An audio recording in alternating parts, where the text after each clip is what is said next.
Dear students, ഇന്ന് നമുക്ക് പഠിക്കാനുള്ള ടോപ്പിക് നോൺ സ്റ്റാറ്റ്യൂട്ടറി ഓഡിറ്റ് ആണ്, അതായത് പ്രൈവറ്റ് ഓഡിറ്റ്. സ്റ്റാറ്റ്യൂട്ടറി ഓഡിറ്റ് എന്താണെന്ന് കഴിഞ്ഞ ദിവസം നമ്മൾ പഠിച്ചു. അപ്പോൾ നിയമപ്രകാരം നിർബന്ധമല്ലാത്ത ഓഡിറ്റിനെയാണ് സ്റ്റാറ്റ്യൂട്ടറി ഓഡിറ്റ് എന്ന് പറയുന്നത്. നിയമപ്രകാരം നിർബന്ധമല്ല എന്ന് പറയുമ്പോൾ അത് പ്രൈവറ്റ് ഓഡിറ്റ് ആണ്. നമ്മുടെ താല്പര്യത്തിന് മാത്രം ഓഡിറ്റിംഗ് നടത്തുന്നതാണ്. അപ്പോൾ കമ്പൽസറി അല്ലാത്ത ഓഡിറ്റ്, നിയമപ്രകാരം കമ്പൽസറി അല്ലാത്ത ഓഡിറ്റ് ഏതൊക്കെയാണ്? നിയമപ്രകാരം കമ്പൽസറി അല്ലാത്ത audit: audit of sole trader, audit of partnership, audit of accounts of individual. Audit of sole trader, soul trading concern എന്താണെന്ന് നമുക്കറിയാം അല്ലെ. ഈ സോൾ ട്രേഡിംഗ് കൺസേണിലെ ഒരു സിംഗിൾ ഓണർ ആണ് ഉണ്ടാവുക. ഈ സിംഗിൾ ഓണർ കുറച്ച് പേരെ വെച്ച് ഒരു ബിസിനസ് സ്ഥാപനം തുടങ്ങുന്നു. അദ്ദേഹത്തിന്റെ പ്രവർത്തനങ്ങൾ എന്തെങ്കിലും ഒരു ഭാവിയിൽ എന്തെങ്കിലും കാര്യങ്ങളൊക്കെ ഉണ്ടാവുമ്പോൾ അത് ഭംഗിയായിട്ട് തന്നെയാണ് നിയമം അനുസരിച്ചിട്ട് തന്നെയാണ് പോണത് എന്നത് ഉറപ്പുവരുത്തുന്നതിന് വേണ്ടി മാത്രം ചെയ്യുന്നതാണ്. ഇതിന് പ്രിസ്ക്രൈബ്ഡ് ക്വാളിഫിക്കേഷൻ ഉള്ള നിയമാനുസൃതമായ രീതിയിലുള്ള ഒരു സെറ്റപ്പ് ഒന്നും ആവശ്യമില്ല. ഒന്നാമത്തെ കാര്യം. രണ്ടാമത്തെ കാര്യം പാർട്ട്ണർഷിപ്പ് ഫേമാണ്. പാർട്ട്ണർഷിപ്പിനെ സംബന്ധിച്ച് നിർബന്ധമില്ല എങ്കിലും സോൾ ട്രേഡറേക്കാൾ കുറച്ചുകൂടെ, കാരണം ഒന്നിലധികം പാർട്ട്നേഴ്സ്, ഒന്നിലധികം വ്യക്തികൾ ഫോം ചെയ്തിട്ടുള്ള ഒരു ബിസിനസ് ആണ് പാർട്ട്ണർഷിപ്പ്. ഇതിലെല്ലാ പാർട്ട്നേഴ്സും എല്ലാ ടൈമിലും ആക്റ്റീവ് പാർട്ട്നേഴ്സ് ആയിട്ട് ഉണ്ടാവണമെന്നില്ല, ഡേ ടു ഡേ അഫയേഴ്സിൽ ഉണ്ടാവണമെന്നില്ല. അപ്പൊ അതുകൊണ്ട് അവർക്ക് ഇപ്പൊ പുറമെയുള്ള ആൾക്കാർക്കായാലും വിദേശത്തുള്ളവർക്കായാലും സ്ഥാപനത്തിന്റെ പ്രവർത്തനങ്ങൾ ഭംഗിയായിട്ട് തന്നെയാണ് മുന്നോട്ട് പോകുന്നത് എന്ന് ഉറപ്പുവരുത്തുന്നതിന് പാർട്ട്ണർഷിപ്പ് ഫേം ഓഡിറ്റിംഗ് നടത്തുന്നത് നല്ലതാണ്. അറ്റ് ദ സെയിം ടൈം ഞാൻ പറയുന്നു, ഓഡിറ്റിംഗ് നടത്തണമെന്ന് പാർട്ട്ണർഷിപ്പ് ഫേമിന് യാതൊരു നിർബന്ധമില്ല. രണ്ടാമത്തത് അക്കൗണ്ട്സ് ഓഫ് ഇൻഡിവിജ്വൽ ആണ്. അതായത് സാധാരണക്കാരല്ലെങ്കിലും അല്ലാത്ത രീതിയിൽ ബിസിനസ്സുകളൊക്കെ നടക്കുന്ന, for example estate managers, insurance agent, share ബ്രോക്കർമാര്, ഇവരൊക്കെ ടാക്സ് കൊടുക്കുന്ന ആൾക്കാരൊക്കെ ഉണ്ടാവും. ഗവൺമെന്റ് ടാക്സ് കൊടുക്കുന്നു, നല്ല ബിസിനസ്സുകാര്. അങ്ങനെ വരുന്ന ടാക്സ് കൊടുക്കുന്ന ആൾക്കാർക്ക് അവരുടെ കണക്കുകളൊക്കെ ഓഡിറ്റ് നടത്തി നിയമാനുസൃതമായ രീതിയിലാണ് ആവശ്യമായ ടാക്സസ് ഒക്കെ കൊടുക്കുന്നുണ്ട് എന്നൊക്കെ ഉറപ്പുവരുത്തുന്നതിന് ഇൻഡിവിജ്വൽസ് ഓഡിറ്റിംഗ് നടത്തുന്നത് ചെയ്യാറുണ്ട്. അതും കമ്പൽസറി അല്ല. മനസ്സിലായല്ലോ?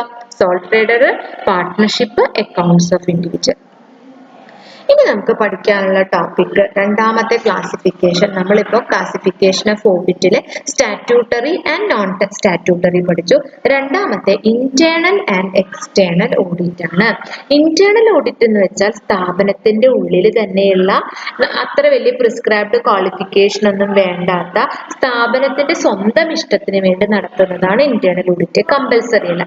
എക്സ്റ്റേണൽ ഓഡിറ്റ് എന്ന് പറയുമ്പോൾ പുറമെ നിന്ന് ആള് വന്ന് ഗവൺമെന്റ് കമ്പനി ആവുമ്പോൾ എന്താണ് പറയാ, institute of chartered accountant of Indian membership ഉള്ള പ്രാക്ടീസിങ് ആയിട്ടുള്ള ഒരു ഓഡിറ്റർ തന്നെ നടത്തണം. അപ്പോ ഇന്റേണൽ ഓഡിറ്റർ നടത്തുമ്പോൾ എന്തെങ്കിലും തെറ്റുകൾ ഉണ്ടെങ്കിൽ ഔട്ട്സൈഡർ ഒന്ന് നോക്കുമ്പോൾ കണ്ടുപിടിക്കാതിരിക്കാൻ ഇന്റേണൽ ഓഡിറ്റിന് നമുക്ക് കാര്യങ്ങളൊക്കെ എന്തെങ്കിലും കുറവുണ്ടെങ്കിൽ ഒക്കെ ചെയ്യാൻ പറ്റും. എക്സ്റ്റേണൽ ഓഡിറ്റ് വരുമ്പോൾ എന്തെങ്കിലും തെറ്റുകൾ ഉണ്ടെങ്കിൽ അത് റിപ്പോർട്ട് ചെയ്യപ്പെടുക ചെയ്യും. അപ്പൊ ആ ഒരു ബുദ്ധിമുട്ട് ഒഴിവാക്കുന്നതിനാണ് മിക്കവാറും സ്ഥാപനങ്ങൾ ഇന്റേണൽ ഓഡിറ്റ് നടത്താറ്. നമുക്ക് ഒരു 10 പോയിന്റ്സ് ഓഫ് ഡിഫറൻസ് പഠിക്കാനുണ്ട്. നമുക്ക് നോക്കാം ഓരോന്നോരോന്നായിട്ട്. ഞാൻ പറഞ്ഞതുപോലെ first one is internal audit is done by the employees of the concern, while external audit ആരാ നടത്തുന്നത്?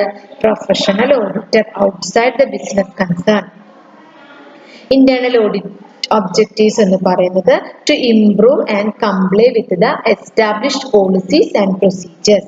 എന്നാൽ external audit objective is to check the reliability of final account and other accounting records. Internal audit protect the interest of managers. എന്നാൽ external audit ആരുടെ താല്പര്യം സംരക്ഷിക്കാനാ? ഓണേഴ്സിന്റെയും outside പേഴ്സൺസിന്റെയാണ്. Okay, next fourth one പറയുന്നത്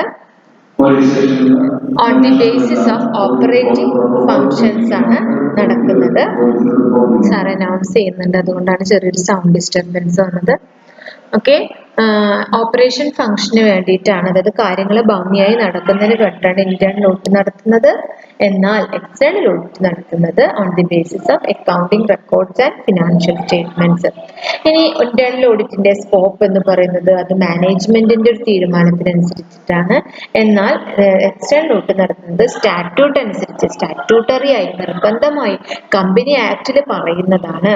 ഇനി ഇന്റേണൽ ഓഡിറ്ററുടെ ഡ്യൂട്ടീസ് എന്ന് പറയുന്നത് ഡിറ്റർമിൻ ബൈ ദ മാനേജ്മെന്റ് ആണ്.